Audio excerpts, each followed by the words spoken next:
Okay, so today we've got Imola. I have just driven a GT3 car for the first time in months and months and months. I never drive the GT3s out of choice, but this was fun. This car felt fun. I don't know whether they've changed the physics slightly or I don't know, but just on the baseline setup, this was an enjoyable drive. It actually felt like it did what I told it to. It's almost like the GT3 car felt less like a brick than I remember them feeling on iRacing. So this was cool. It was like I just had a half an hour of fun driving. So let me. So I assume. So I think you've done some practice too, right? So let me just bring up a lap of yours. Let's find you on here. So this is 2 hours ago. This is now. Right, what's your fastest? So 1:49.2. I've already got that one loaded. That's fine. So I've got that one on here. Cool. So before we actually do any laps, how are you finding it here? Like how familiar are you with Imola? How is it going before I start jumping in and telling you stuff?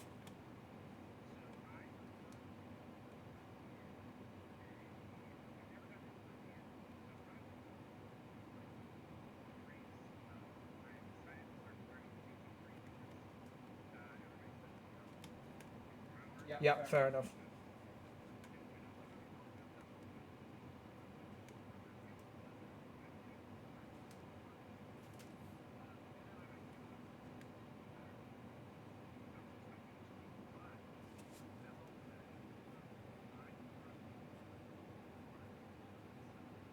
Okay. Yeah.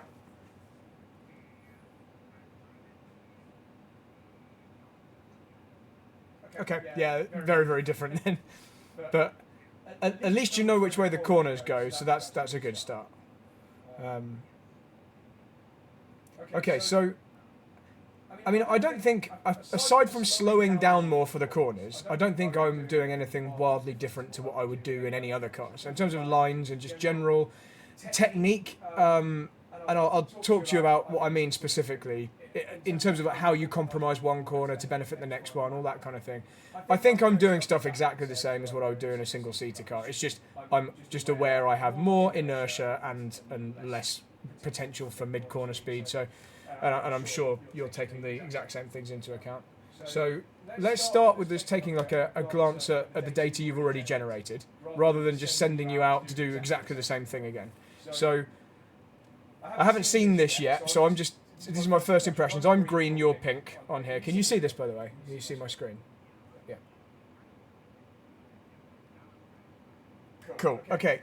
So there's a few things that stand out. Some of them are going to just be obvious. So you're the pink line, as I said. So mid-corner speed, apex speeds in a few corners are significantly lower than they can be. So that's the simple way of looking at it, but we need to see why that is.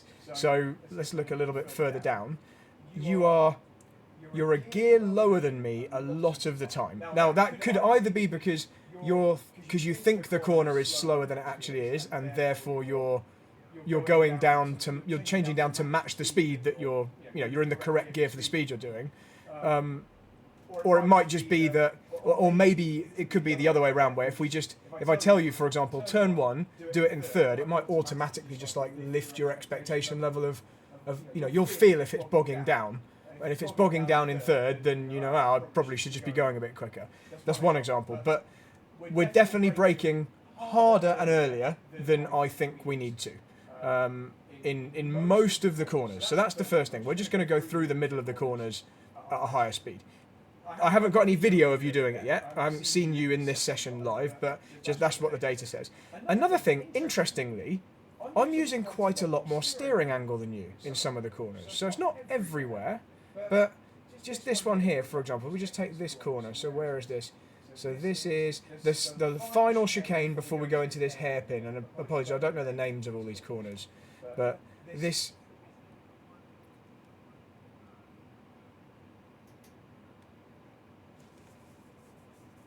So this is basically second chicane. So turn one is the first chicane, or the first proper corner, and then the next one is the second chicane. This is the Roland Ratzenberger crash chicane. But this is just one example. But basically, I'm just turning the wheel like 30 degrees more in the left and nearly 50 degrees more in the right. So I'm just asking more of the front tyres. So that's maybe a clue into something. Maybe you're not actually asking the car to do everything it can do. And maybe that's why your speed in the middle of the corners is lower, because you think it won't do it. I'm kind of half guessing, but this is just my first insight. So essentially, anyway, as a general thing, most of the corners we can go significantly quicker through the middle part of the corner. Your rate of deceleration is normal, so you're braking hard enough to maximise the ABS, but you are generally, you're at 100% when I'm not. So you're maintaining, you're kind of deeper into the ABS than I am. And what that means is it's harder for you to feel when to bleed out of it again, because you're just kind of like maxed out straight away, waiting for it to feel safe and then coming off. So this is we're looking here at the final two corners, so the two 90 degrees around the end of the lap. It's quite a good example. I'm braking just as hard as you up until about here, and then I start to just roll off to kind of like a plateau that gradually decreases. And so that means I've got my steering back, whereas you're kind of deep into the ABS and it'll just be resisting turning in a bit. I think that might be part of it. I think maybe our hard braking is preventing you from getting it turned in. But I'm going to just hold judgment on that until I've actually seen it.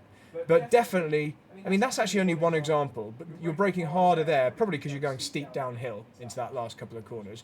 You're not actually deep into the ABS in other places, but you're definitely approaching it more than me. In fact, anywhere that's shaded here is ABS activation. So although you're not at 100% braking, we are still using ABS. Let's go back. Is there anywhere else? So turn 1, for example, the first chicane. Yeah, you can see where you've got like this kind of pink ABS here, and mine only seems to activate when I start to apply the maximum lock. So when I go into that transition and I'm still trailing the brakes, that's where it tries to just not let the inside front lock. But yours is a bit more active in a straight line. Anyway, that's not that helpful to you. The thing that's going to be helpful is we can definitely go through the middle of some of these corners quicker. So just use that as a starting point. We'll do more detail when we've actually got video of you doing it. Are you in this session now, by the way? No, you're not in this session, so I'll let you... in the that's all right. In the Get Faster Faster hosted league session. Sorry, I was blabbing and not getting you in. But once you're in here and I see you driving, it'll be a little bit easier.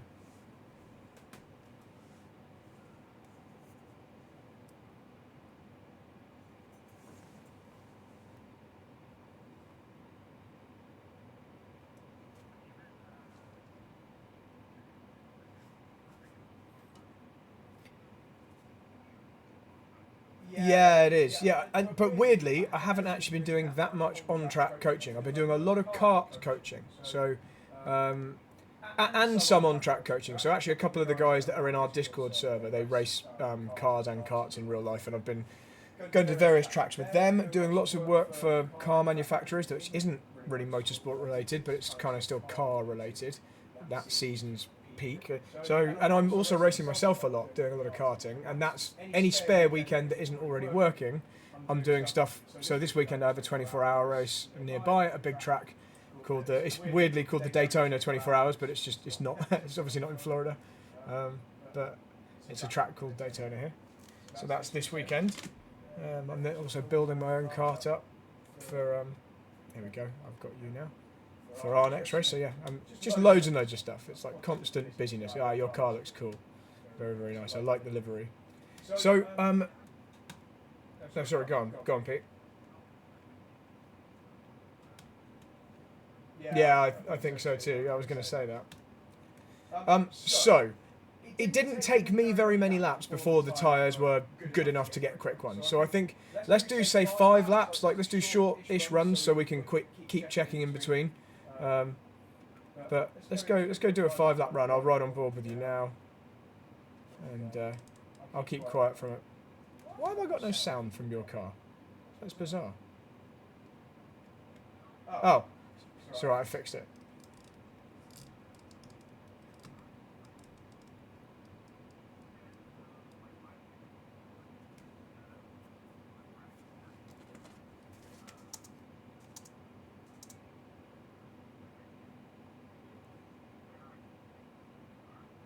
Ooh, maybe. Yeah, maybe. I'll tell you what, should we just, yeah, let's just do this run, and then we'll try that next. That's a good idea.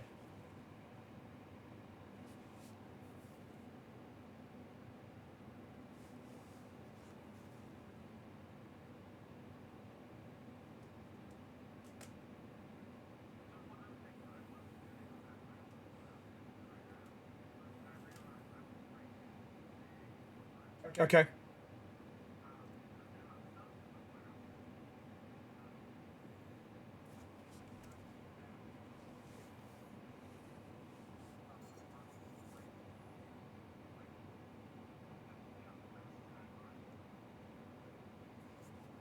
Yep.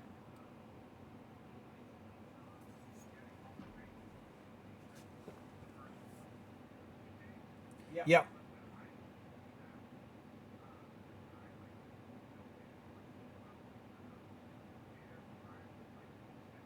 Okay. Okay, we'll have a look. When I've seen you do it in anger, we'll have a look.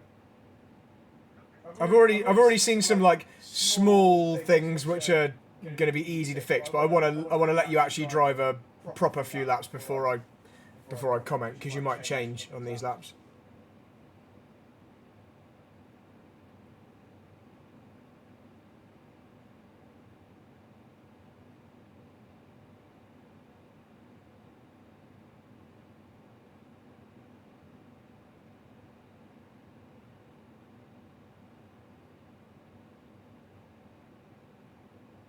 Man, that corner's so annoying. You feel like you've gone through it slow, and then you just understeer wide. I had the same thing.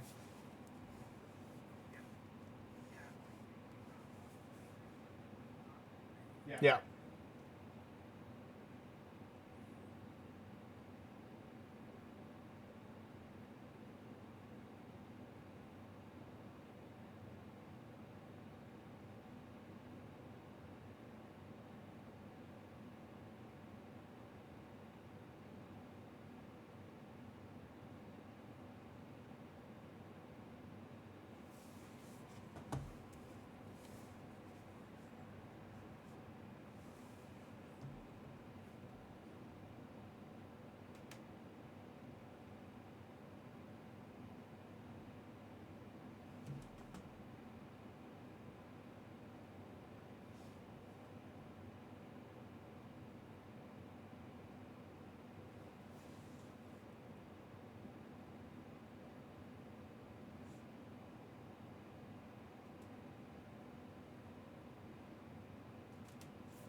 I think maybe it's difficult to tell because I can't see your brake pressure until I see the data. But I think maybe we were just a bit optimistic with the brake point. But yeah, I'm relatively early there, just like rounding onto the brakes.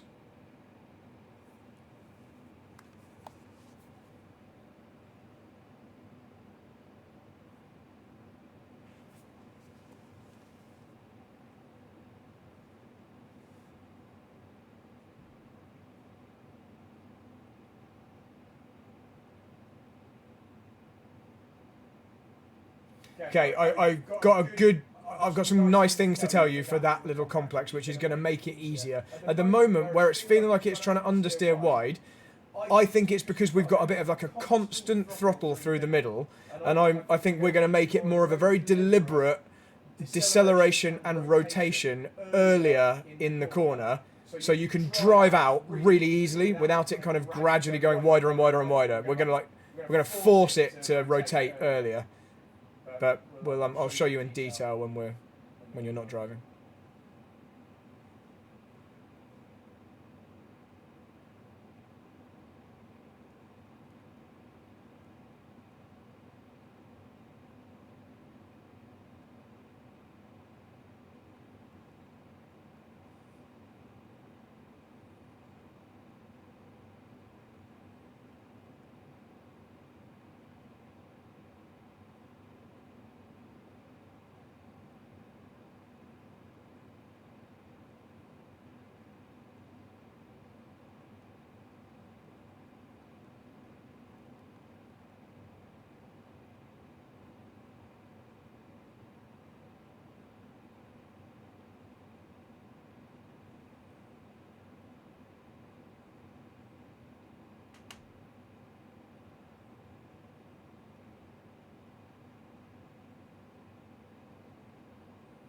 Okay, we'll look at exactly what's happening under braking to make sure that we haven't now switched to going a bit too late or too gentle. This left-hander here, it's getting that speed off before you then turn into the right, so you can really drive through the right with more throttle. That's, I think, what we're going to tweak. Rather than having like a kind of a little bit of throttle in the left, a little bit of throttle in the right, and having the speed constant, I think we're going to get it stopped and turned and bam, back on the gas hard. But anyway, it will be much more obvious when we look at the data. Here, I think you want to imagine the track is wider than it is, so allow yourself to use the runoff. That'll stop you being pinched up to the inside. A similar thing with this one on the exit of that right-hander there. Picture that the track is actually the green bit the other side of the curb, so you've got the freedom to like let the car run out without artificially tightening it, because you're allowed to use it. You know, you don't get an off track if you use some of that green. Similar with these, I'm on top of the black bits of curb here, like right on top of both of them, nearly touching the grass on both sides to really straight line it.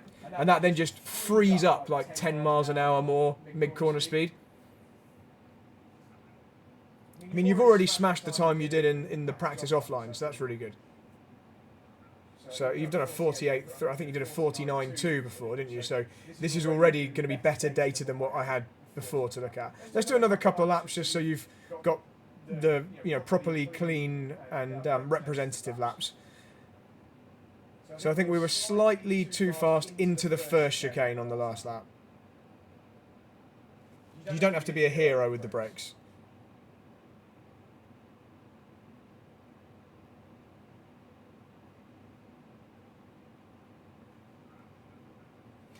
Yeah, if you didn't go down to second, the rest of your technique there was nice.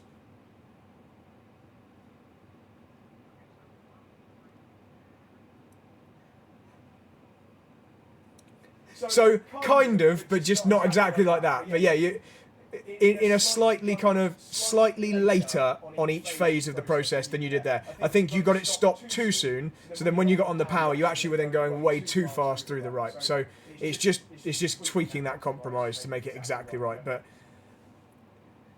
that's one of the trickier ones, I think, because you've got to be travelling quite quick, but not too quick. It's like it's going to tempt you to go wide. This is where I want you to let it run wider on the exit. Not quite that wide, but we didn't get it to the apex. That's all. So, but like half a car at least on the green, basically. So only one tyre is still on the tarmac.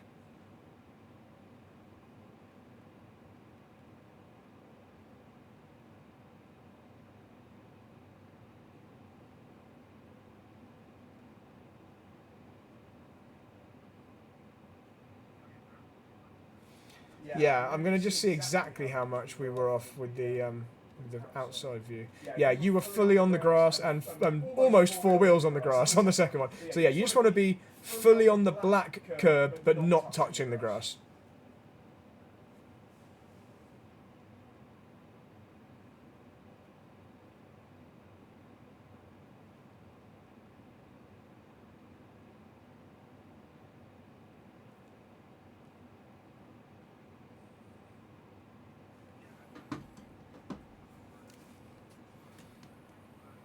Yeah, that's understandable.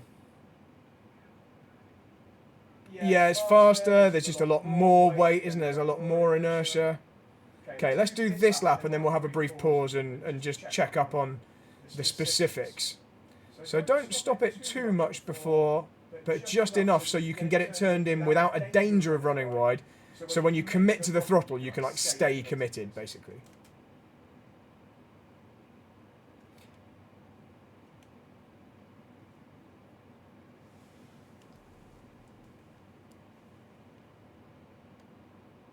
Make sure we make the apex here, but then you can like just free it up to run wide. Nice. So you've got even more freedom than that when you make the apex. So that was better though.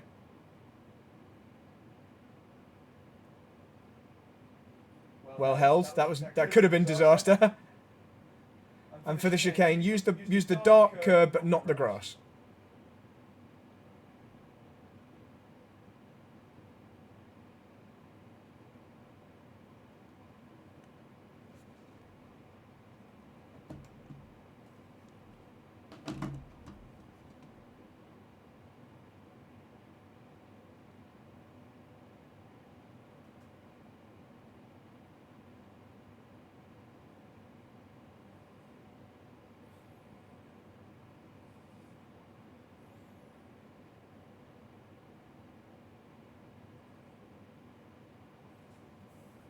What's this one going to be?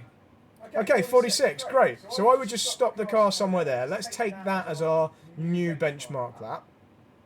That's great. That's already like a huge improvement. So I think this data is going to look significantly different. This isn't going to be quite as drastic an apex speed difference now. So let's take a little look at that. I've got some really nice, easy, free lap time for you as well. So I'll give you that. Unfortunately, it's only going to be 10th here and there, but we might as well take it. So I'll talk to you about that as well. And then we'll work on the tricky parts. Right, it's just thinking about it. You are out of the cockpit, aren't you? Okay, it's just taking its time. Damn Garage 61. Okay, right. Whilst that's loading, let's use your video, and I'll show you the free lap time things. Right. So it's mainly towards the end of the lap, but there's some here. Right. Okay. So we've done.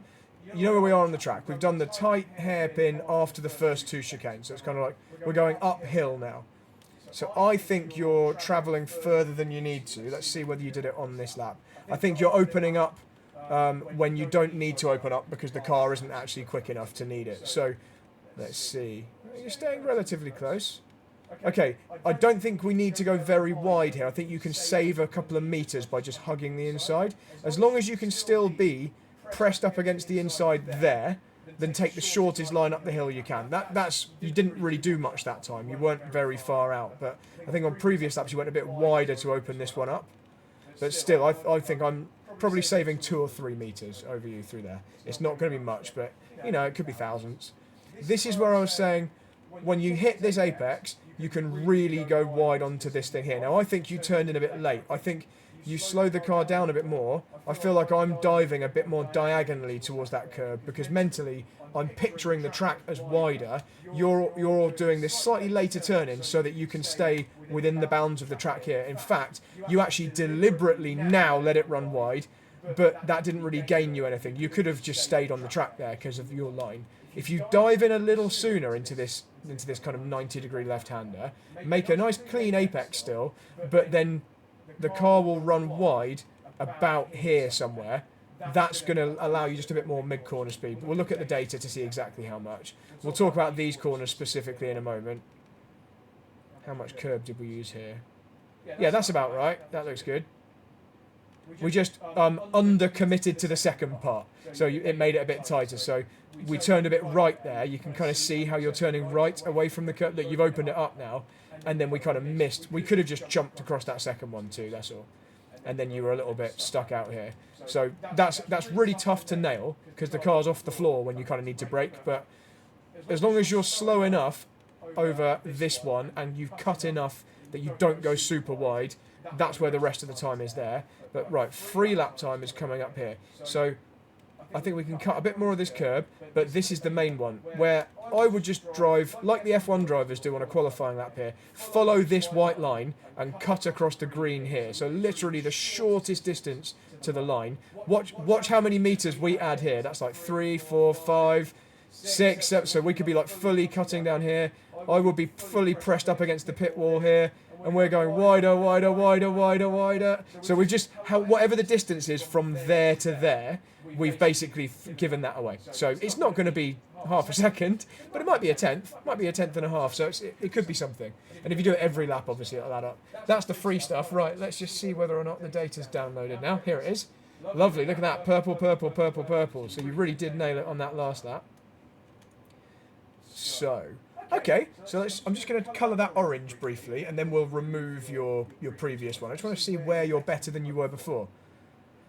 Okay, so you are slightly quicker at the apex of turn 1, a lot quicker into the second chicane, like way faster, and way faster at the apex of the right-hand part. So automatically you've gained time there. I think we've overslowed into the hairpin there and probably opened it up too much, so that's fine, we can look at that.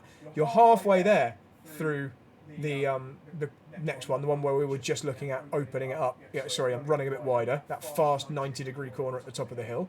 So that's good. Halfway there, you know, you've already made that. Way better down through what I think is called Aqua Minerale, but I'm not sure. That downhill right, fast right into a tunnel. I mean, drastically better.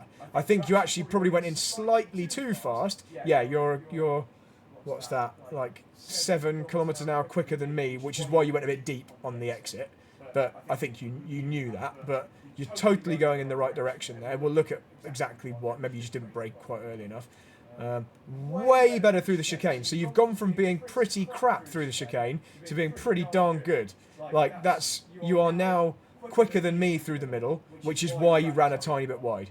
But really good. Like this phase here over the first curb, the one that looked correct, you are correct. Look at the line.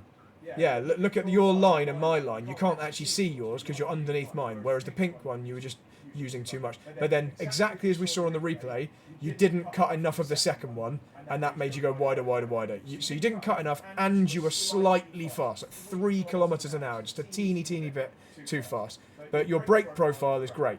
You just braked slightly too soon. So a tiny bit too early on the brakes back here, but the speed you got it down to by the time you got to the curb was correct.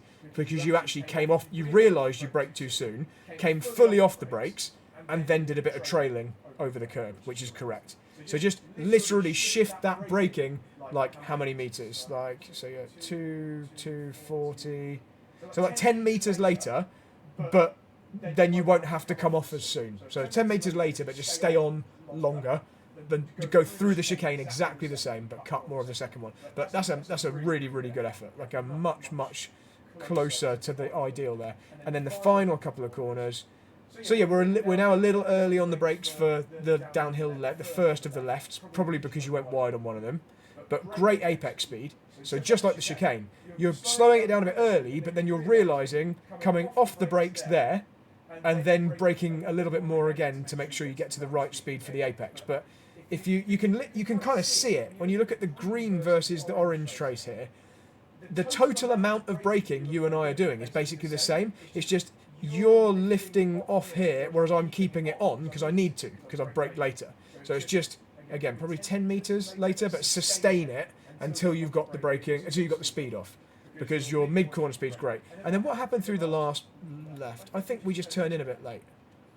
I think yeah, you can actually see, you see how the orange line sweeps around the edge, whereas the green one cuts a bit more. So I'm going to look at my video in a sec, so you've actually had a visual comparison. But in general, massive improvement, awesome for a first run. Let's delete the pink one, and let's turn the orange one pink so we can see it clearly.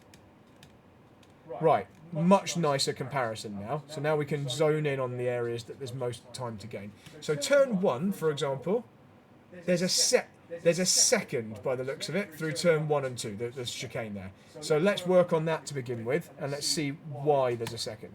So here's you through turn 1. Let's watch it. Sorry you can't hear it. Right, so it feels like we're giving away meters here. So I'm going straight to the inside there, I think, just to take the shortest line.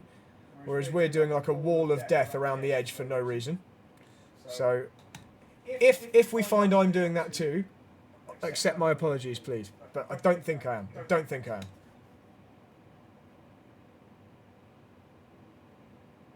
Right, so I think you went down an extra gear, didn't you? Is that what we saw? You mentioned it. Yes, yeah. So you're down to second. Yeah. So I'm up to 6th on the approach. That's not essential. I didn't really actually find any time. I just, because the car's turbocharged, I wanted to use the torque. I didn't want to just rev the nuts off it. It was like exactly the same whether I went up to 6th or stayed in 5th. So you can ignore that bit. But yeah, it's just don't do that final downshift. That's that. Lovely and accurate, like really accurate line.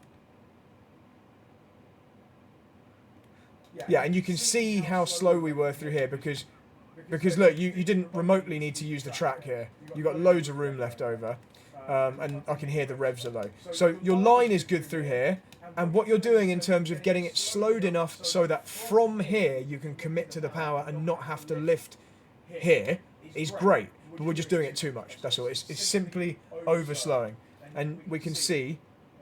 Yeah, look, where we're getting back on the power is really similar, you know, although you did have like a micro lift there. You didn't need it, but you had like a little confidence mini lift there. But how you're braking like is not bad at all, just a little bit too much pressure. It's just it starts too soon. You're kind of creeping up, then ramping up before I've even started, and then when you get on, you stay on a bit harder, and then had like a little extra. I mean, it's not bad to have a little extra trail. It's just we were going slow enough. We didn't necessarily need it. So you're doing it all right, and the line's good. It's just too hard. It's too hard on the brakes, slightly too early on the brakes. But where you're placing the car is good. So that's how yours looks. Sorry, go on. No, go for it.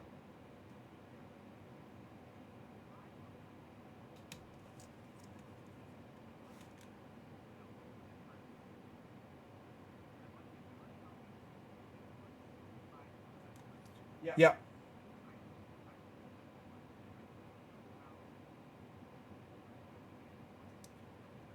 Yeah.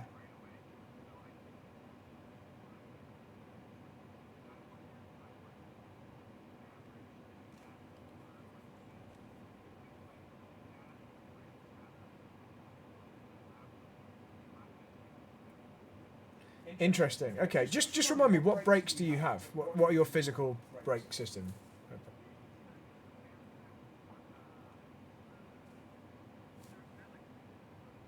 Okay.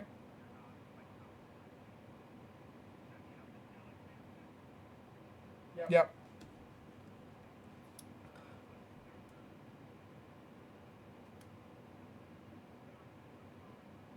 Yeah. How squishy is the pedal? Is probably my main question. Is it like really easy to get to 100%, or it doesn't look? It looks like you're doing stuff well. It's just okay.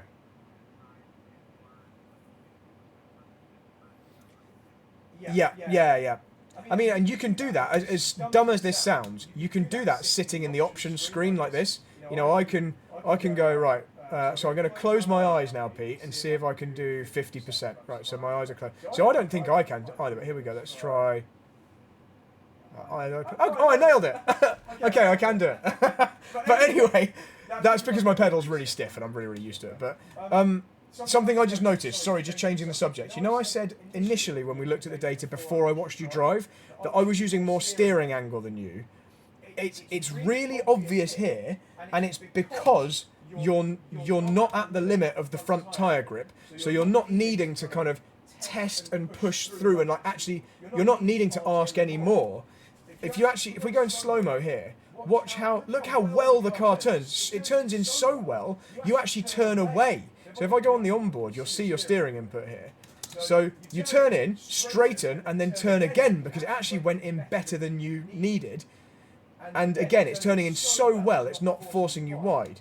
Whereas by contrast, you can see down here on the steering angle, I'm turning and getting up to here, and I'm like, oh, if I turn any more, it's going to understeer wide. I'm like right on the limit of what it'll let me do, and having to kind of make adjustments. And you can actually see if I zoom right in to the right-hand part, you see I'm turning, reducing, turning a bit more, reducing, as I'm like trying to keep it on that limit of steering. Whereas yours is this beautifully smooth line, because it does exactly what you tell it first time, and that's because the speed is lower than it can be. So I think another clue that we're not asking enough of the front tyres is how well the car is responding to you there.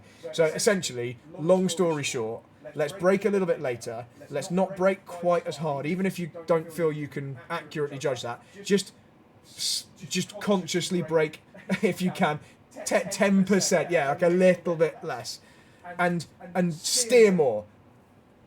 Sorry. Yeah. So the reason I'm on the ABS is because I'm braking and you're not braking. So I'm at 40% brakes, doing 30 kilometers an hour more than you.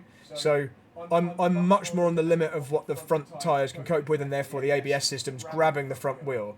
And it's really obvious, isn't it, that my ABS cuts in when I really start to turn the wheel, because I'm still trying to slow it down. I want to keep going as quick as possible for as long as possible, and I only want that speed to come off when I really need it to come off at that last minute. And so there's this bit of an overlap where the steering angle's ramping up. I'm trying to roll off the brakes, but I can't completely roll off, otherwise I will go in too deep. And so the ABS is just coming in and helping me. But yeah, well spotted. It's at that point. That shows you that's the point where the tyre is really being worked. Whereas on yours, actually, it does exactly what you tell it to, and you're not even on the brakes. That's how well the car's doing. You don't even need the brakes because we're going 30k less. So we can go over more of the lap, but I actually would rather you know about shortening the distances in some of those corners. In fact, we will just look at my replay for turn 1 in a second, but you know about shortening the distances, and let's try and find some of this 1 second in the first chicane, because that's a big chunk. Even though you've improved massively, that's still a big chunk. Let's just have a look at mine through there. I'll go on the outside view again. Right, so I said I wasn't going wall of death here, and I'm not. There we go, so slightly shorter distance there. You see where the brake lights come off, so it's brake, brake, brake, now. So the brakes only finish there, right at the point I need maximum rotation. Same line as you back here, so look, we're at the same, we're both like there, you look like that as well. But then forced a bit wider, so I end up, not all the way wide actually, because I need enough time to get it turned left. But it was a bit more of a struggle, a bit more of a fight, and I'll just go on the onboard just so you've seen that too. And again, apologies, there's no sound.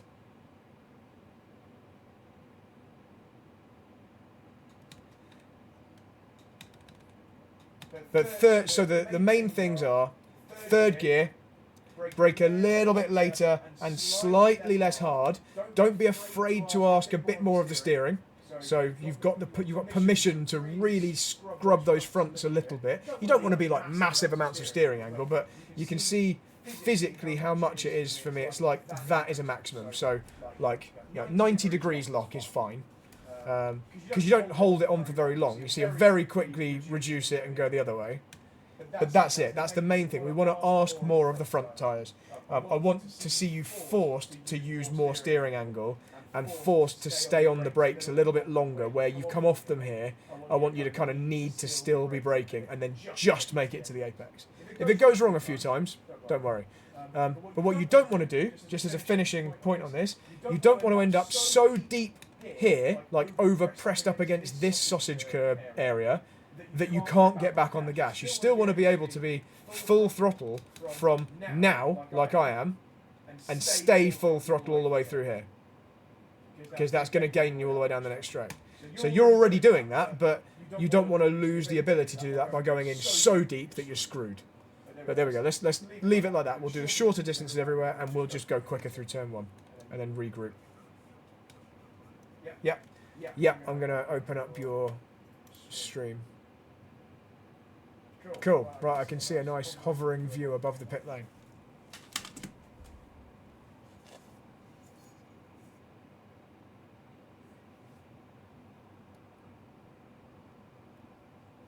There's no feedback. I can hear you clearly, and I can see your view.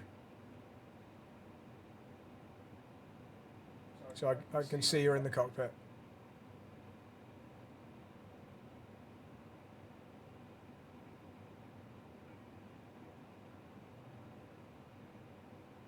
Okay.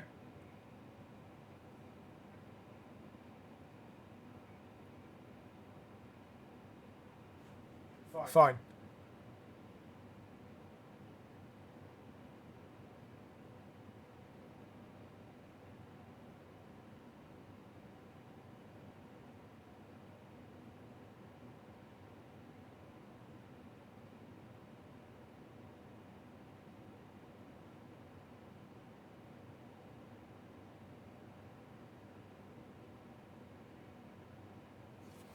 Good question. I will tell you in just a moment, because I don't know.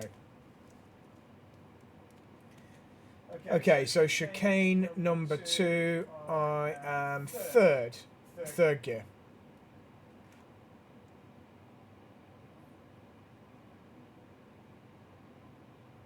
So I'm just going to put that down to cold tyres, but what you were doing was exactly the right idea, where you turned in earlier than normal and were aiming to run wider. Just ignore what actually happened that time. I'm going to just watch it back again on the replay to see exactly what happened. Okay, I think maybe we just went in a teeny bit quick and you were forced to brake again just before the apex. and then with the steering angle you had on it, just brought the rear around. But yeah, that won't happen. That won't happen next time. You'll be fine.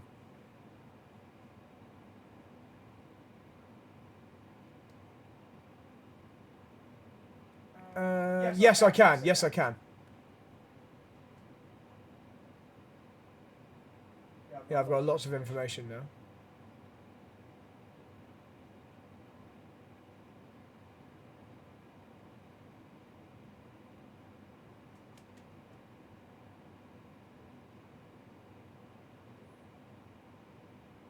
I think that, yeah, the main message is take these short lines here, because there's no need to open them. Yeah, look how many meters you saved by doing that. That's great.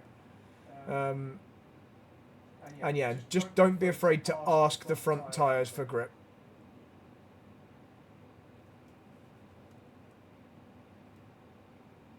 So I think we maybe went in a little fast that time. I'm just going to watch back.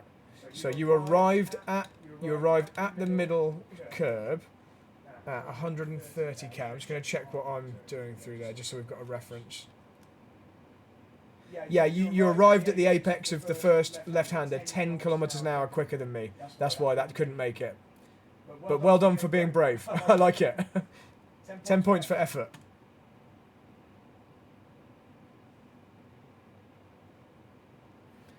Maybe you want some fresh tyres, Pete. You might have overheated the rears a bit. I'm just checking back. So the reason, yeah, the main reason that we lost the rear on the chicane was just excess speed, so you went too far the other way, that's all. And then that one, the hairpin. And again, at the hairpin, you know where you just spun into that hairpin? You were 11 kilometers an hour quicker than me at the apex. So it's just, I think we just tried to go a little bit too quick into those, that's all.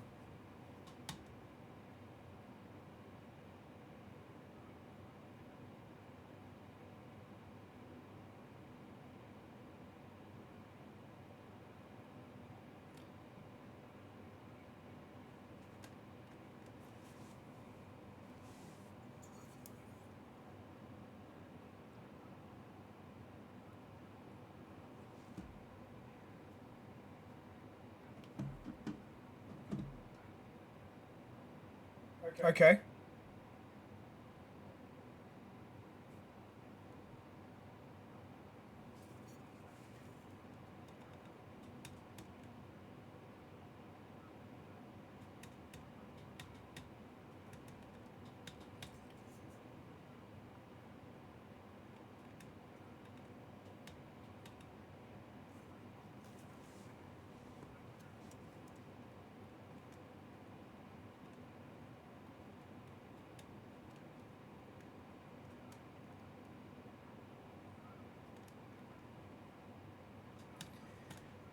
Yeah.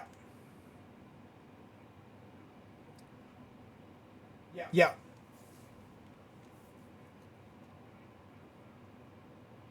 So I just watched you, you know, when you spun on this lap, I just watched you through that particular corner, and again, you were like 5k quicker than I would do on hot tyres, and you tried to do it on cold tyres on the dirty line as well. So I think that's why. So it's nothing, there's no like, nothing weird happening. It's just slight over-ambition on the cold tyres, that's all.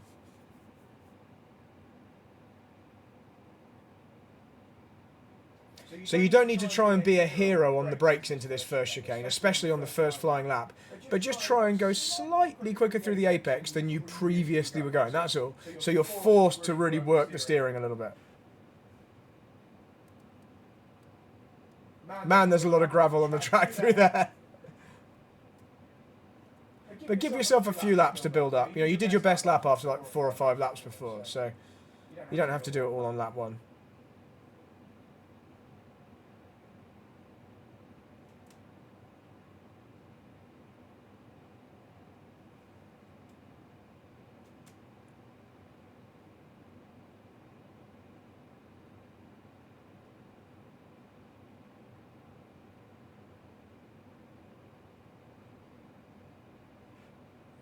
Okay, nice little gain through there. Yeah, you're getting better through there for sure.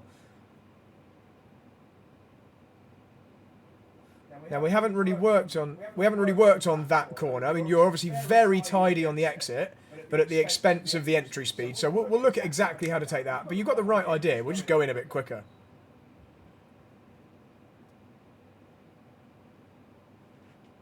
Okay, that was not bad at all. Like for a first flying lap attempt, that's fine.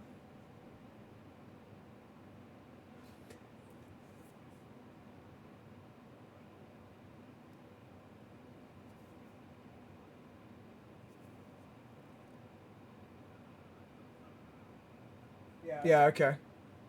Some elements were really good, so let's just keep going. You've only had one flying lap there, so let's get a few more on before we judge.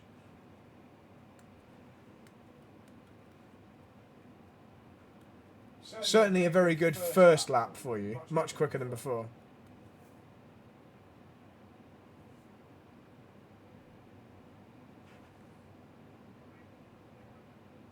Yeah, I think we're just a little slow at the first apex, but getting there though, going in the right direction.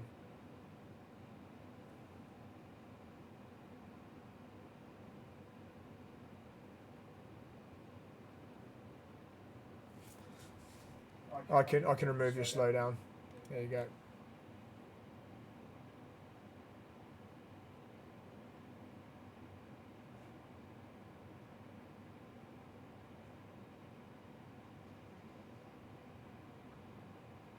Okay, so a tiny bit too quick, but you've got the right idea. Like the line you're taking is correct. We just were slightly too fast. That's more like it. Much more like it through there. Huge, huge gain. Lovely.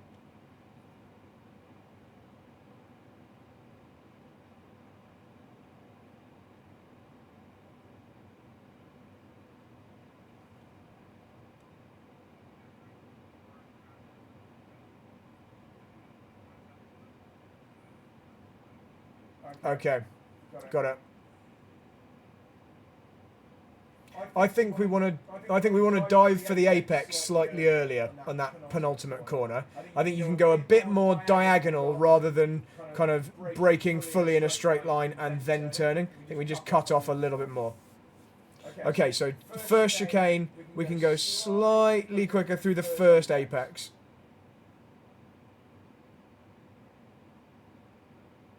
Just a little bit, just a little bit. I think we braked a bit late that time. I think you were still having to be hard on the brakes as you were approaching it.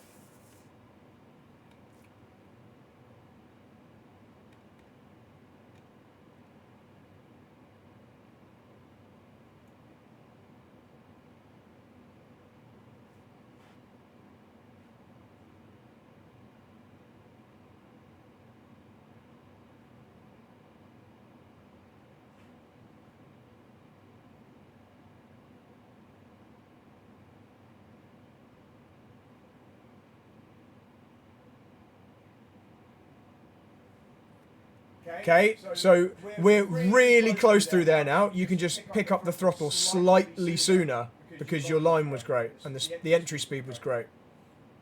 That's a nasty curb. That's a horrible curb.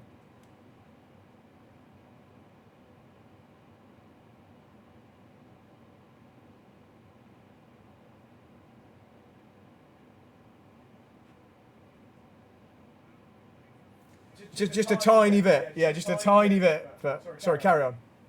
Go for it,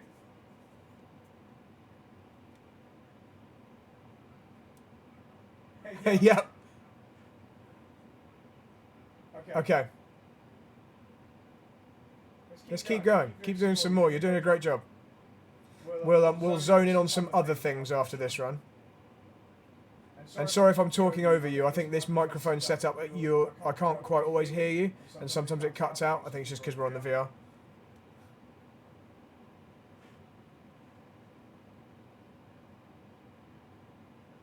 That's more like it. Oh, if you hadn't hit the curve, without the curve, that was looking really good.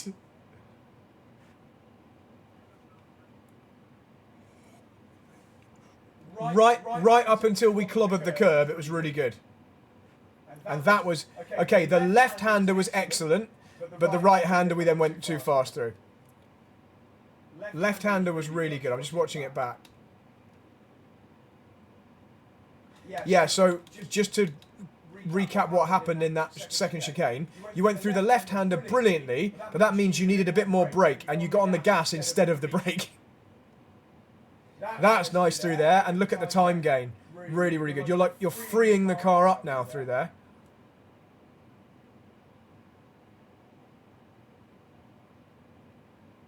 Well done. This is nice to watch, Pete. Good sectors.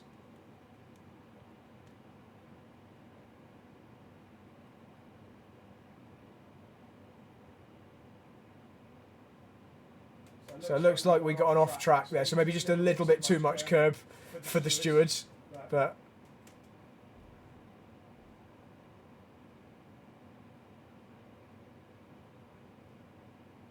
nice. Well done. Good line into there, nice and diagonal. You can cut loads of that last one as well. It really lets you cut. I'll show you on my video in a minute. Let's do maybe 1 or 2 more laps. So do turn 1, same speed again, but just don't hit the sausage curb. It's really, really hard to get it right, but...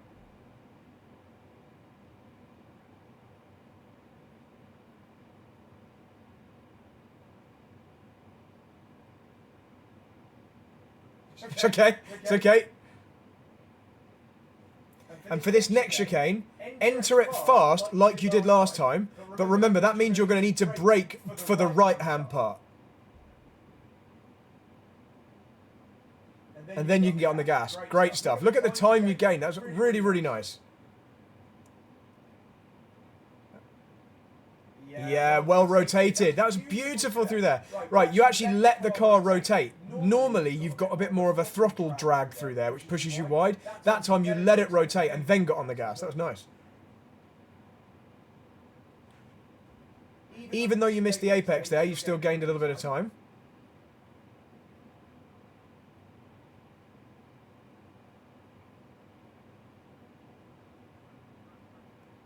Okay, we'll have a look at that. I'm not sure whether I'm touching it at all, but we'll have a lock at that in a sec. I prioritise being in a straight line for the braking for the second part. Okay, right up until you got mega greedy with the curbs there, which I'm not fully against, but you definitely were very much over the grass on the left, on the right, sorry. Right up until that was an awesome run, really decent lap. So maybe try one more, but if it doesn't go well, we've still got some data we can look at.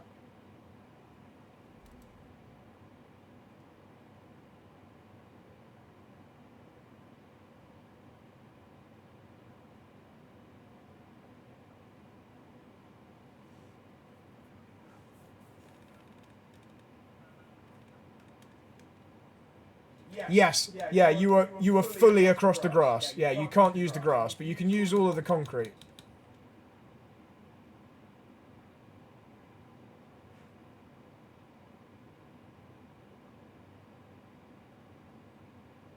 I think we were just a few miles an hour too ambitious, just a little bit. But we're going to find the happy medium. Like, the fact that you're now having to work to get the nose in is good. So remember, quick into this one and then brake for the right-hander. Nice. Look at you're so much quicker through that second chicane now, Pete, because you're treating it as 2 corners rather than like 1 long corner, and you're now not compromising either of them, whereas before you were having to compromise both of them so you could go like a constant speed. Now you're going maximising both parts of it, which is great. Nice apex. Let's go. That was maybe just a little bit too wimpy on the gas, but you made it. Okay, good. Nice gain. Really good gain. And no off track. That's lovely. Now, don't use the grass in the chicane. Be under control so you can drive off the corner nice and fast.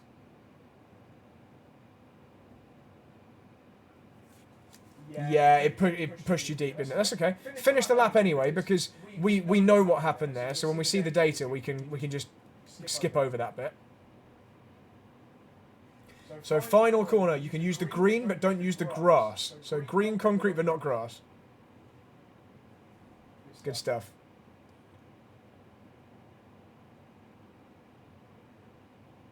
A nice line shortening there, I like it.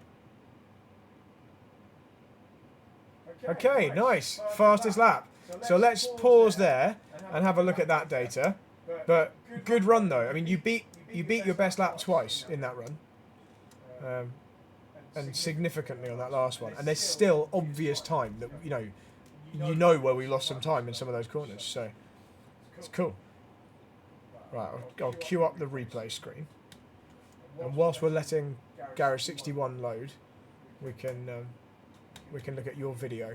Can you see my screen again, Pete? I can't hear you if you're there. That's all right. Yeah, that's fine.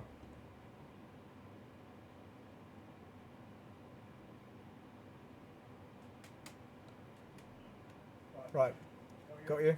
Can you hear me? Can you see my screen? Sweet. Right, we'll just do a quick video review of your lap, just as like a visual overview, then we'll check the data. But you're doing an awesome job. This is good. And there's still more stuff. So there's a couple of things I want to talk to you about actually after this. We'll go through like the nuts and bolts of it, and then I want to talk to you about more of like a general concept thing in a minute, because having the VR view has really opened up some stuff for me to talk about. Let's just do the normal, like the objective where it looks like we can gain time, and then we'll look at something else just afterwards. Right, so first chicane. Sorry, go on. Yep.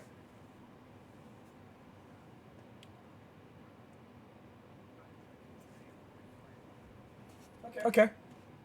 I don't think we're going to need it just yet, but that's a good option to have. That's a good option to have. Right, so first chicane, it feels to me that we were just a bit too late on the brakes. We'll check the data, but yeah, we're still going pretty damn fast here, and you actually did well to get it stopped and turned at all. So that's your best lap, and we completely wrecked turn one. So there's a load of time if we just get this corner nailed. So I would... Yeah. So that definitely wasn't the best you've done that corner, and it was still your fastest lap. So there's a chunk of time there. Just by basically do it exactly the same, just brake 5 meters earlier. You just gave yourself an impossible task there, I think. It's difficult to give you an actual braking point because there's no markers that you can see. I mean, you've got like 50 meters and stuff over here, but it's too far away really to see when you're in the cockpit. So it is going to have to be a bit on feel, but just slightly earlier than that. That's all right. Anyway, so we can ignore that lack of apex. Like, this is really shit, but it was still your best lap. So I'm glad. That's great. If there's like loads of time to find here, then awesome. Okay, so let's move on. This section is where you have now gained a lot of lap time. So instead of slowing it down here so that you're going the right speed for the right, which is what you were doing before, you were compromising the left just so that the right-hander was the right speed. Now you're not. Now you're going quick into here and just braking for the right, which is exactly what we should be doing. So you're now going the correct speed for both of the corners, which is the maximum speed you can kind of get away with. And we're not going off the track.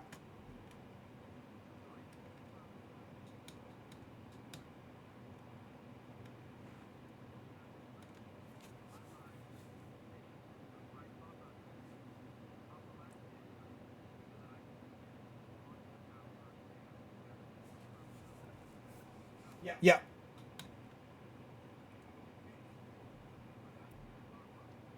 Yeah. And yeah, you're completely right. But you are compromising the entry to get a good exit. It's just you don't have to compromise the entry and the previous corner. So before you were compromising the entry, apex, and exit of the left so that you could get a good exit on the right. But now your compromise is now. Well, your brake lights come on now. This is the compromise.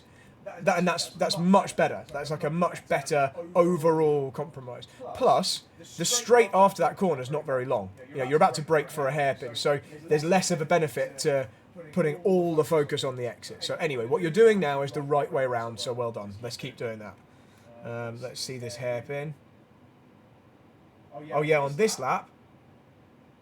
Oh, it's beautiful. You can't hear it. I can hear your throttle, and it's beautiful because before you got through to here, and I could hear a little bit of throttle dragging, and I knew that little bit of throttle was going to push you wider and wider and wider and cause you to wait for full throttle much longer.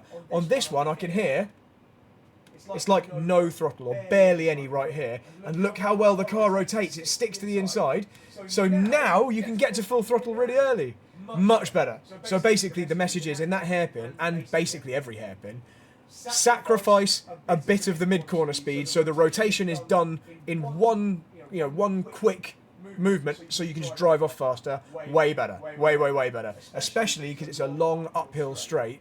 You want it to get turned so you can power as early as possible. Before, you were on the power earlier, but you were on a little bit of power and you had to wait, and then eventually when you knew you weren't going to go on the grass, then you got on full power. This was better. So that was great. That's where a lot of the time felt like it came from on this lap. Right, what happened up here? Nice line, nice curb. Yeah, everything fine except you were a bit too ginger on the throttle because you didn't trust that it had gone fine. This is beautiful. We want to be like on power now. Now is when you pick it up. So you were just a little bit less confident than you could have been because you haven't had it go right enough times yet. So you're doing the right thing. Just introduce the power a bit sooner. Right, down here, let's have a look. So yeah, you're cutting that. I mean, I think maybe I am. I'll check in a minute. As long as you get it straight enough to brake hard enough for the next bit. I think that was a damn good effort. And even that wasn't an off-track. So that shows you can forget that the track looks like it's there. The track is up to the middle or the end of the green. So that just gives you the freedom to release the car through here like that. Beautiful.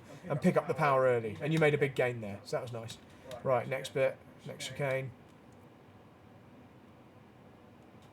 That looks nice. Right, I think... Oh, I did not mean to rewind that much.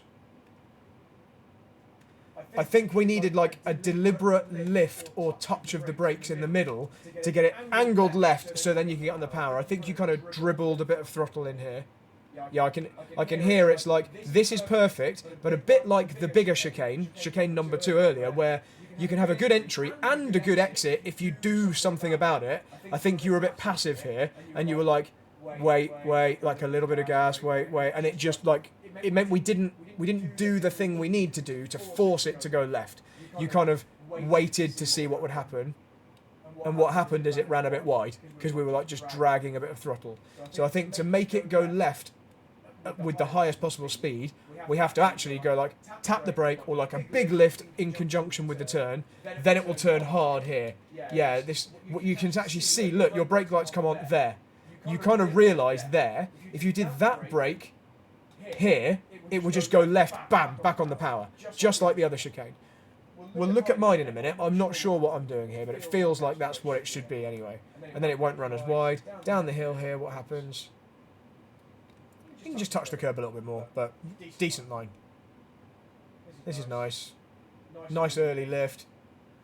Yeah, okay, the only criticism here is it went so well, we could have started to get on the power now. And if you watch, it actually starts to go too tight to the inside. Look, it's going tighter, and you actually have to back off and stop turning because it turns so well.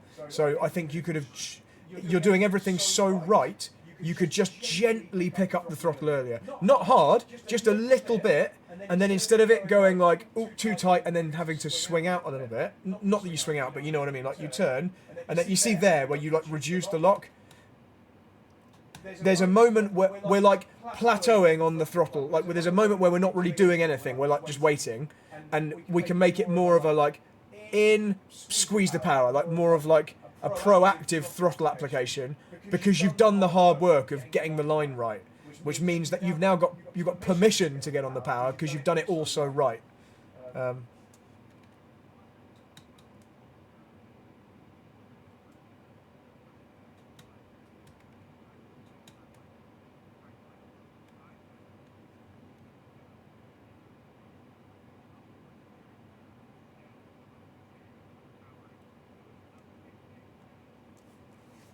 Yeah, exactly that. It would have caused its own kind of like gentle understeer, which would have pushed you through on exactly the right line, rather than you having to go, oh, it's actually going too well, I'll kind of just reduce a bit and then back again. And you'd have had the benefit of you'd be going quicker at that point. It's just like, yeah, it's just balancing which of the controls you're using to guide you through And obviously, if the throttle's the thing, it's also picking up your speed at the same time. It's just nailing all of the different ingredients at the same time. But now you're doing all the other stuff right. You've got the freedom, a bit like with that fast left at the top of the hill, that 90-degree left, where you waited a bit too long for the throttle. Because you're doing it all right now, you've got the permission to just pick up the gas. And again, like I say, it doesn't mean mash it. I find this car will have a horrible little moment if you get on the power too hard. But just like smoothly introduce it, just that little bit earlier, that's all. And it'll just guide it through on a better line. But yeah, that's a lovely, lovely improvement, that lap. Right, so let's just check the data from that, now it's loaded, and then I'll talk about the concept thing that I was going to tell you about a minute ago. So let's get your latest one. It's this one, isn't it?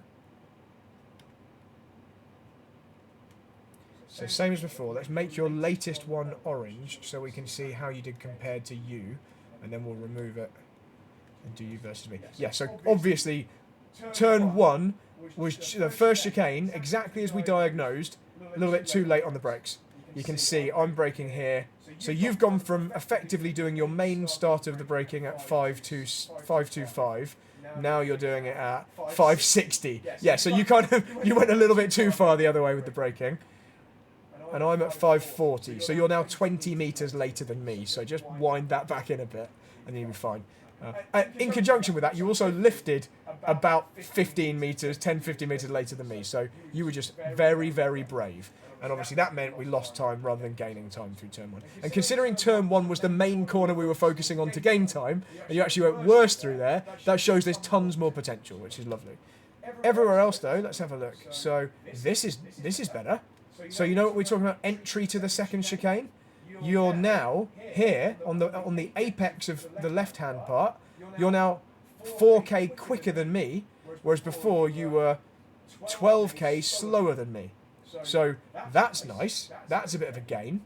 But we're now just slightly overslowing it for the right-hand part. Reason being, the reason you're overslowing it is because you have to. Because look at the line that you've done with the orange one. That your orange line, because you're now going a bit quicker than me, you're actually going a bit too deep in the left. I think it's because you're not used to this version of the technique where you maximise and maximise. I think your line before was easy. You were finding it easy to do the right line before because we were going like 12k slower than I was going. Now you've got to do that line whilst also going quick. That's going to be the tough part. If you can do that, that'll mean you'll be at the same speed as me here and here. We're just now a bit too slow through the right, that's all. So that's all about where you've ended up on the approach through there. So if I just skip to the start of this, I know I'm banging on a lot, but this is really nice. I'm enjoying this because it's like there's clear stuff that we can just, if we fix it, you're going to be quicker. It's like easy as that. So as you come through here, yeah, what can we do to make that? I think a bit more curb. Just using a bit more curb there will naturally mean you're half a car further to the left. And actually, maybe just steering slightly longer because we stop steering about here and go straight, like diagonally straight, if you see what I mean. You can see we're kind of slightly diagonal.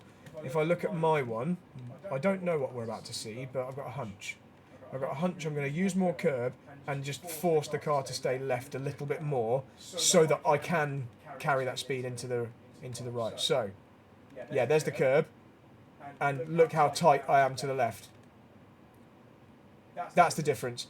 And then because of that, yeah, here it is at full speed. Because of that, there's the brake, there's the turn. So I'm doing the thing we were just discussing. I'm doing the brake now, but I'm on a much easier line because I'm not here, I'm here. That's it. And that's why I can then go back on the gas with a nicer, easier task. Okay, fine. That's good. So that's that. So you're very, very nearly there. Just that little tweak on the line. Much better through the hairpin. Oh, look at this orange line through the hairpin. Pete, that's lovely. I don't think you lose anything on me through there now. So if we take it from like here, so you're 1.544. Okay, you lose half a tenth. That's it. So that's much better. Much, much better. You're doing the right thing. And you know what I said about it being because you were off throttle? look at the pink line. Before, you were picking up the throttle here, it was pushing you wide. The orange line is still off the throttle. So where you were 22% before, now you're not, and it rotates and doesn't force you wide. It's just lovely. Much, much better. Keep doing that. Okay, left-hander at the top of the hill. Yeah, you're going in quicker. There's still more potential to go in even quicker, though. So we can go in a little bit quicker. The fast one where I said you can run a bit wider, we can get on the gas a little earlier. And you can see here where actually we're on this lap we went in slower than before. You then got on the power a little early and hovered and then went again. So we can just go in quicker, basically. We're still just over slowing it and slowing a bit early for that one. That's fine. You're doing it all right. If you shifted all of your graphs to the right a bit, they'd be directly on top of mine, apart from the throttle application of the orange here. But the brake trace looks like mine. The speed trace looks like mine. It's just kind of too far left and it goes down a little bit too much. But you're not doing anything drastically bad there at all. Then we've got the down the hill bit. Right. This is the thing we haven't really looked at. So let's go on yours and look at, I think it's Aqua Minerale. It's that. The downhill right. The fast into the slow downhill right. Come on, here we go. Right. So it's this corner coming up now. So you're... Right, okay. You know how you said you can cut this corner? I think you're finding it easy to cut that corner because you're going in too slow. I think we want to be going quicker through here and then really getting it stopped for this one. I think we're being a bit too gradual on both of them. Like we're kind of guiding it in and it's all a bit too safe. Now safe is good. If it's a risk that you're gonna throw it off the road, then keep doing it the safe way. But I think the fast way is faster. So let's just show you what I mean by that. If I just zoom to there. Right, here we go. Let's see if this looks any different.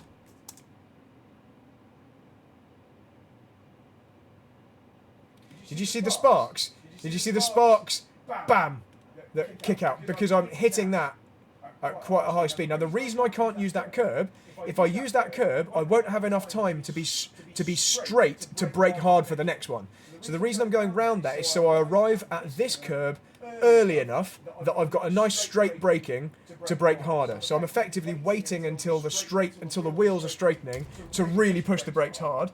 And you can see the brake increase coming now there. So it's kind of, it's going in.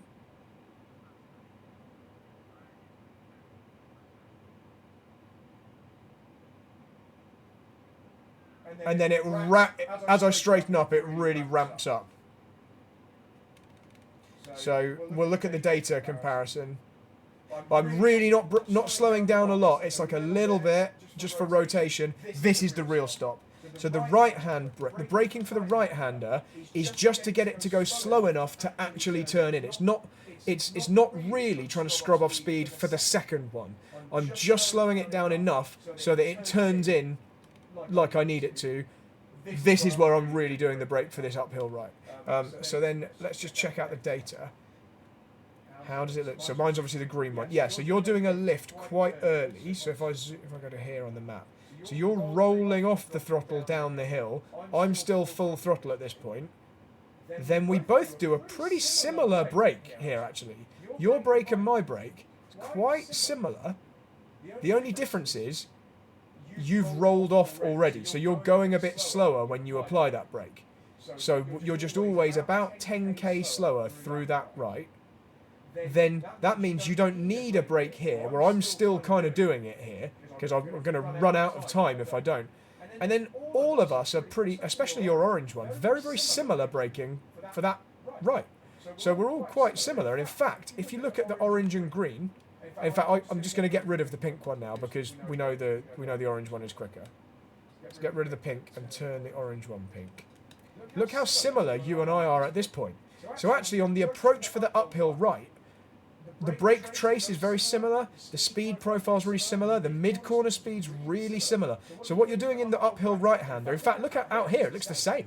Like that corner there, you and I are the same. It's the right-hander on the approach that we're different. So this is where the time loss is, just there. So yeah, look at me, look at that. You're absolutely nailing that right-hander up the hill. So the only difference is you're giving yourself plenty of time to get it slowed down, and then you're doing it. So you can go through the first right-hander a bit quicker. That's all I'm saying. So, and the only difference will be where at this point here, you kind of lift off the brakes, you'll have to keep them on. So you can go through quicker if you don't do that fully off and then back on. That's it. It's that little bit where I'm 30% and you're back down to like 7 or 8%. You won't get away with that. But all the rest, keep it exactly the same. That's lovely. Really, really nice to see. Okay, let's just skip through here.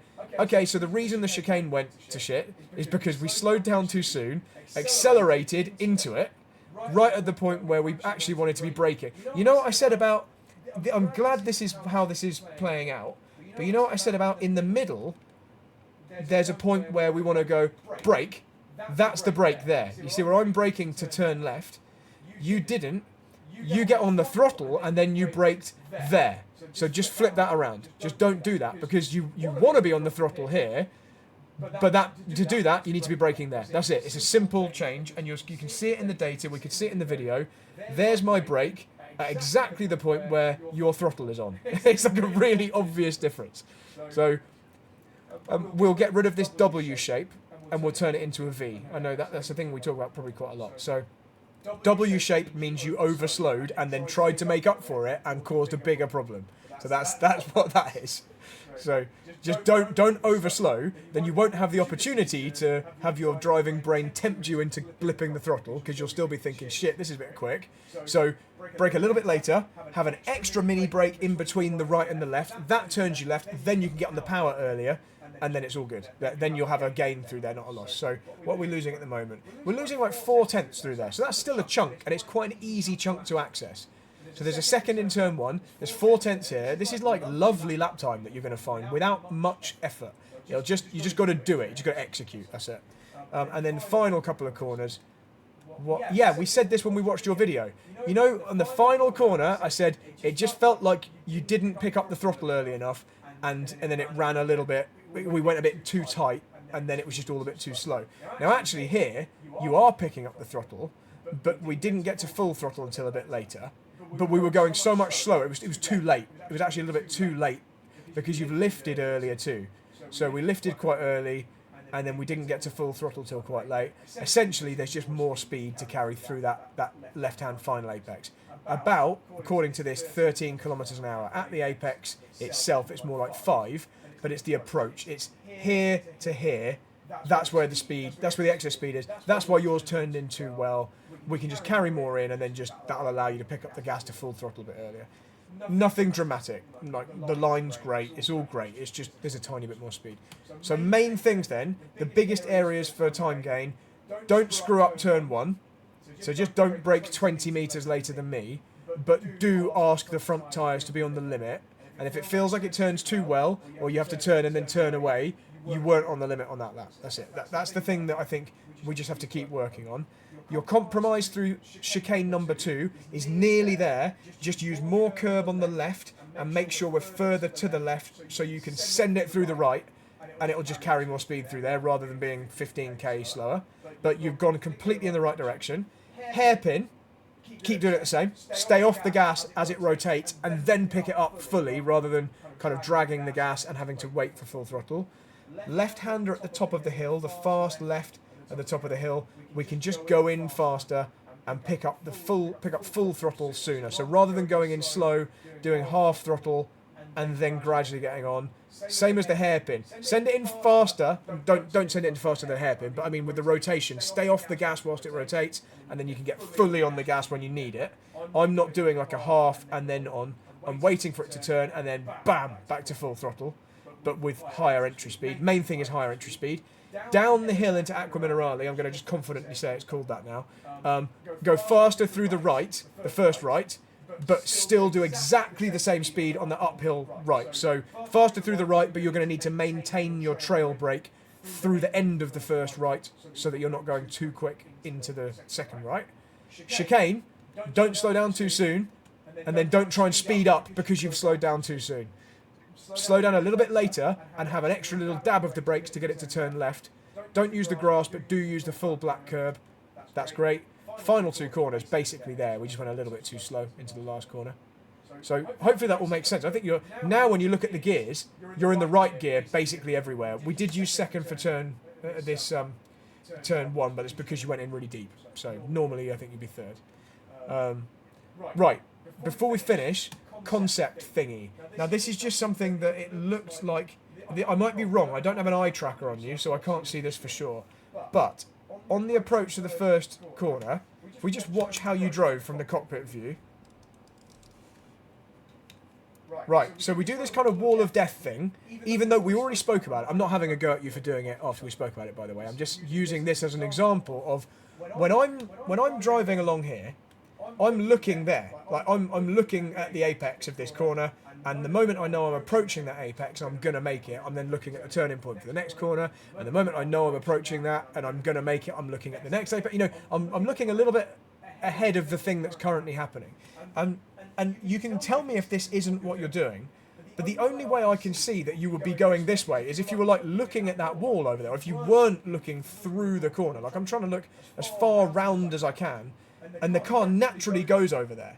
And the fact that it keeps going straight, even though clearly it's a longer line and it's not a tight enough corner to need to open it up, leads me to believe that you might have a habit of not looking far enough through a corner. I don't want to accuse you of doing that if you're not, but that's what this looks like, this bit here.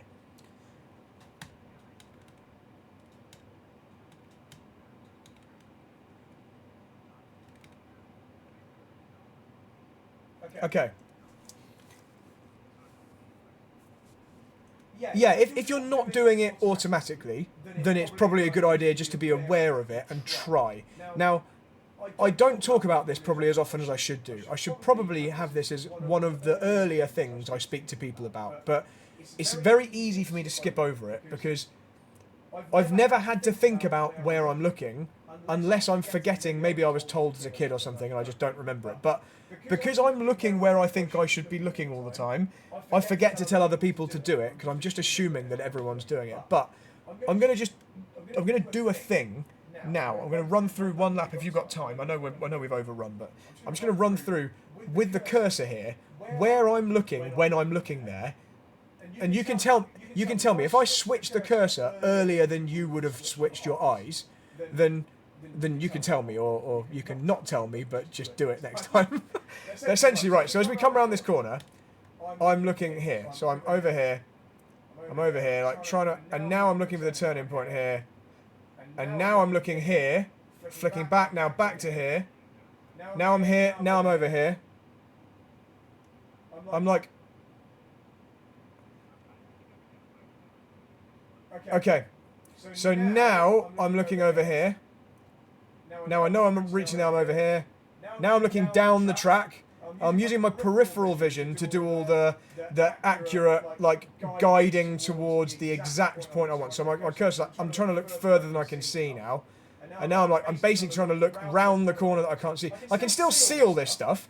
It's just not where my focus is. Like, I can see it in my peripheral vision. Now I'm here. Now I'm at the exit. Like, my peripheral vision's doing the guiding to the apex. Now I'm down here. I'm just literally putting the cursor exactly where my eyes are going all the time.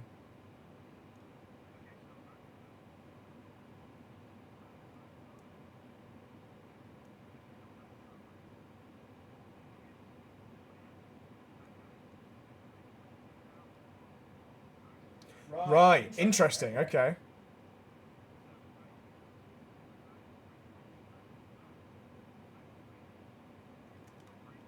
Okay.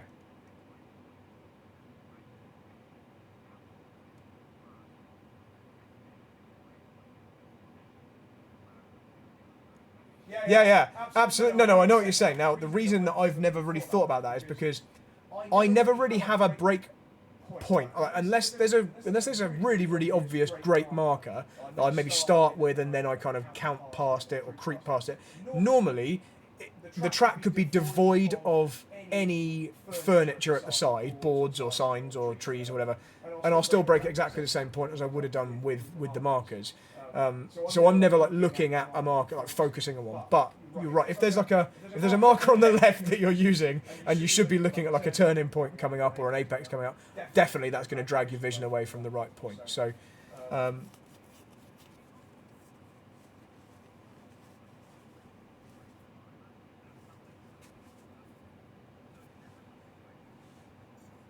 Yeah.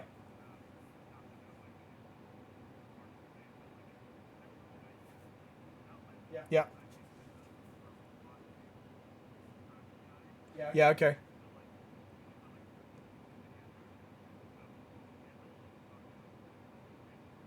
Yeah.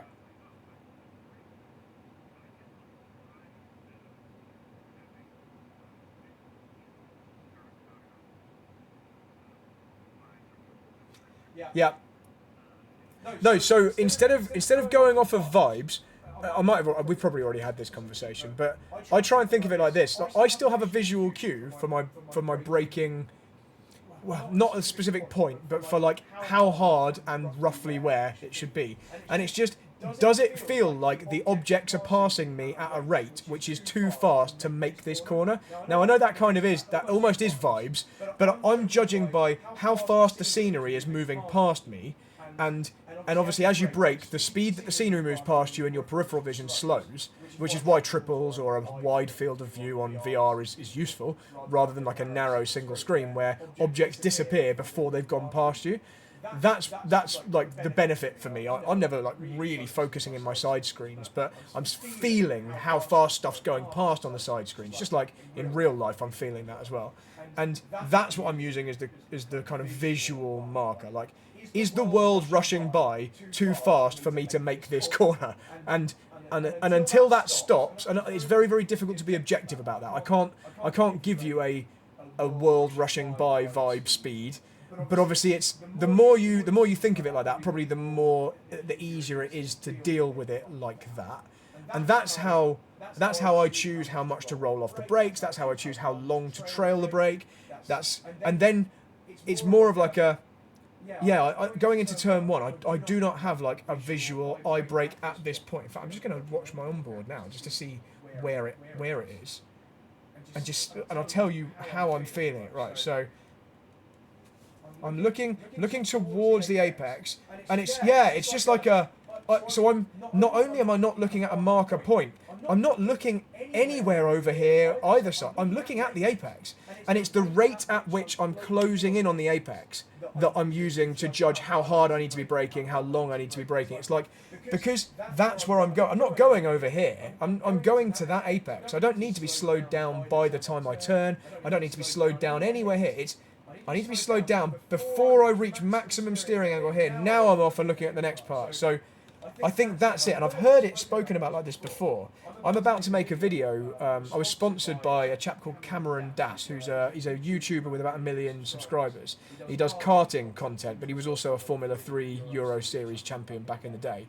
And he's got a karting lesson module thing he sells called the Karting Handbook. And the first module is this. It's visual cueing, basically. And he goes over essentially what we just did there with my cursor. Like, I'm looking here, now I'm here. But he breaks it down and does it all very slowly. And I watched it because he sponsored my video and he wants me to talk about his system.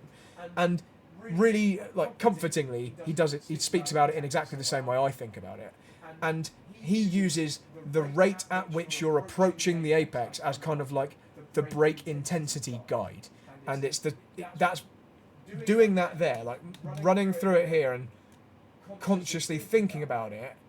That's how I'm doing it. Anyway, it doesn't mean it's the right thing for everyone, but that's definitely why I'm not using a brake marker, and why it kind of serves two purposes. I'm looking further ahead. I can see how quickly I'm closing in on the apex, and I can also see, is my steering input doing the thing I want it to? Am I guiding it at the angle I want to go? If not, we can do something about it, because I'm not realising that at the last minute after I look away from the brake marker, for example. So yeah. Anyway, there we go. That might be useful. It might not be useful. Do with that what you will. But that is.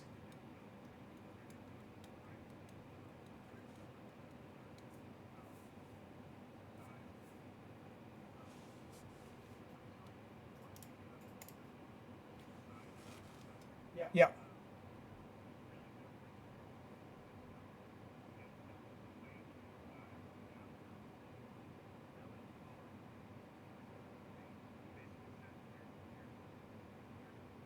Yeah.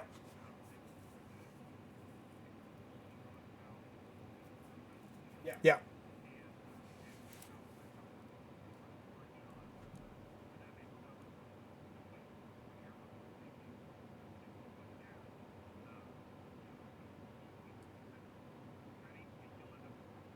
Yeah. I think it is. I think it's really similar and really closely related to that. So that's it. There we go. This was a good. This was a fun session. Thanks for this, Pete. So I'm just going to stop the record.